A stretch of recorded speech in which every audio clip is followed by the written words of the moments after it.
তুলা রাশি কালপুরুষের সপ্তম ঘর। কালপুরুষের সপ্তম ঘর মানে ব্যালেন্সের ঘর, এবং ব্যালেন্স মানে সেটা ব্যবসা স্থান। সপ্তম মানে আমাদের ব্যবসাকে বোঝায়, সপ্তম মানে পার্টনারশিপ, সপ্তম মানে সম্পর্ক, সব জায়গাকে বোঝায় তুলা রাশি। তাহলে সেই জায়গাকে ব্যালেন্স করবে তুলা রাশি। তুলা রাশি যাদের হয়, যাদের সেখানে চন্দ্র বসে থাকে, তারা কিন্তু এই জায়গাটাকে ব্যালেন্স করে এবং আমাদের ডিজায়ার, আমাদের ইচ্ছা পূর্তিকে ব্যালেন্স করে। তো আমাদের ইচ্ছা পূর্তি, সবকিছু ইচ্ছা। তো এরকম একটা কথা আছে, একটা গল্প আছে যে শিব পার্বতীর একদিন ঝগড়া হলো এবং পার্বতী সবকিছু ছেড়ে দিয়ে চলে গেল।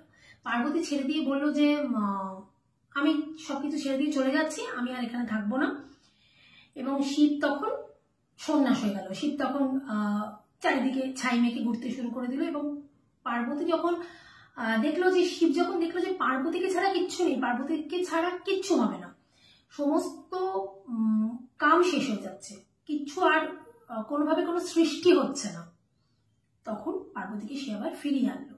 তো তুলা রাশি যাদের, সেই জায়গাটাকে কিন্তু ব্যালেন্স করে। তার মানে তুলা রাশির এনার্জি পয়েন্ট কি? কামাখ্যা। ঠিক আছে, তো তুলা রাশির এনার্জি পয়েন্ট হলো কামাখ্যা। যদি সেই জায়গাটা নেগেটিভ হয়ে যায়, তাহলে মানে সেই জায়গায় যদি রাহুর প্রভাব বেড়ে যায়, তাহলে আপনার কাম অতিরিক্ত বেড়ে যাবে। তো সেই জায়গাটাকে কিন্তু কন্ট্রোল করে তুলা রাশির যদি পজিটিভ চন্দ্র হয়। পজিটিভ চন্দ্র হলে আপনার ব্যবসা বৃদ্ধি করবে, আপনার সবকিছু খুব ব্যালেন্স থাকবে, এবং সবকিছু কিন্তু সম্পর্কের দিক থেকেও কিন্তু খুব ভালো থাকবে। এই তুলা রাশি পার্টনারশিপকে বোঝায়, তুলা রাশি সমস্ত ব্যবসাকে বোঝায়, তুলা রাশি সবকিছু। কালপুরুষের যেহেতু সপ্তম ঘর, এদিকে 5টা এদিকে 5টা, পুরোপুরি ব্যালেন্সকে বোঝায়। মানে এদিকে 5টা ঘর, এদিকে 5টা ঘর, ওপরে মেষ, নিচে তুলা। তাহলে পুরোপুরি কালপুরুষের 12টা ঘরকে কিন্তু তুলা রাশি ব্যালেন্স করছে। সিম্বল কি? তুলাদণ্ড। আর তত্ত্ব কি? বায়ু তত্ত্ব, মানে ছড়াচ্ছে।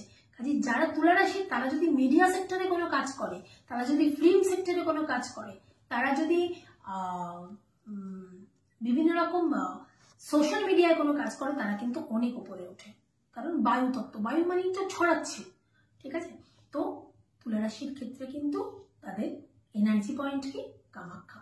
তাহলে তারা তাদের এনার্জিটাকে বুস্ট করতে বা এনার্জিটাকে ভালো করতে বা ব্যালেন্স করতে যদি 2বার থেকে 3বার কামাখ্যায় যায়, তাহলে তাদের এনার্জিটা সেখানে অনেক বেশি ব্যালেন্স হয়ে যাবে।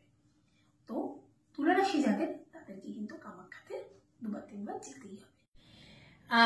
রাশি তো বললাম, রাশির প্রকৃতিও জানতে পারলেন, কিন্তু দেখা গেল আপনার পেট খারাপ হয়েছে।